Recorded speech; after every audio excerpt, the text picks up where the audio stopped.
সুপ্রিয় দর্শক শ্রোতা, আসসালামু আলাইকুম। তানবিন দুই জাবার দুই জের এবং দুই পেশকে তানবিন বলে। দুই জবর দুই জের এবং দুই পেশকে তানবিন বলে। নিয়ম বা আলিফ বা বা আলিফ বা দুই জে, এই দেখেন দুই জবর বান বা দুই জবর বান বাংলাতে লিখে রেখেছে। এখানে দেখেন বা দুই জবর বান। এখানে দেখেন আলিফ পড়তে হবে না। এখানে দেখেন অতিরিক্ত একটি আলিফ আছে। দুই জাবার যেখানে হবে সেখানে একটি আলিফ আসবে। এখানেও বলছে আলিফ পড়তে হবে না কিন্তু লিখতে হবে। দুই জাবারের পাশে আলিফ লিখতে হবে, পড়তে হবে না। তার জন্যই বলছে দুই জবর হামজা দুই জবর আন। আলিফকে হামজা কেন বলছি? দুই জাবার মোট কথা হলো যেখানেই আলিফের ওপর নিচে যে জাবার পেশ সাকিন যাই আসুক না কেন, যদি আসে তাহলে আলিফকে হামজা পড়তে হবে। বা দো জবর বান, তা দো জবর তান, সা দো জবর সান, জিম দো জবর জান, হ্যাঁ দো জবর হ্যান, খ দো জবর খন, খান বলবেন না, খন।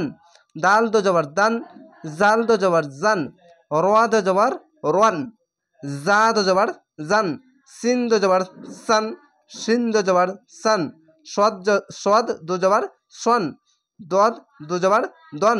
এইগুলো তো আকার উচ্চারণ হবে না। 8টি হরফে আকার উচ্চারণ হবে না। আপনাদেরকে বলেছি বা প্রথম ক্লাসও আপনাদেরকে জাবার দিয়ে শিখালছি কি এই 8টি হরফে আকার উচ্চারণ হবে না। দুই জাবার যদি থাকে তাও আকার উচ্চারণ হবে না।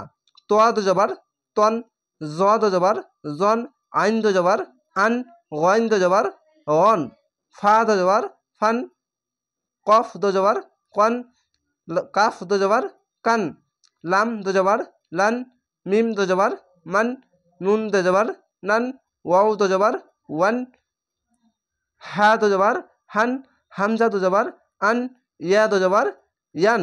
8টি হরফ কয়টি দেখেন? একটি খ, একটি র, একটি সদ, একটি দদ, একটি ত, একটি জ, একটি গইন, একটি কফ। এই 8টি হরফে আকার উচ্চারণ হবে না। রান না বলে রন বলতে হবে, খান না বলে খন বলতে হবে, সান না বলে সন পড়তে হবে। এরকমভাবেই আকার উচ্চারণ করবেন না, এভাবেই পড়বেন। তা আশা করি আপনাদেরকে বোঝাতে পেরেছি। এইভাবেই ক্লাসগুলো দেখেন, আপনারা পবিত্র কোরআন শুদ্ধভাবে শিখে নিতে পারবেন। তাহলে ভালো থাকেন, সুস্থ থাকেন। আসসালামু আলাইকুম।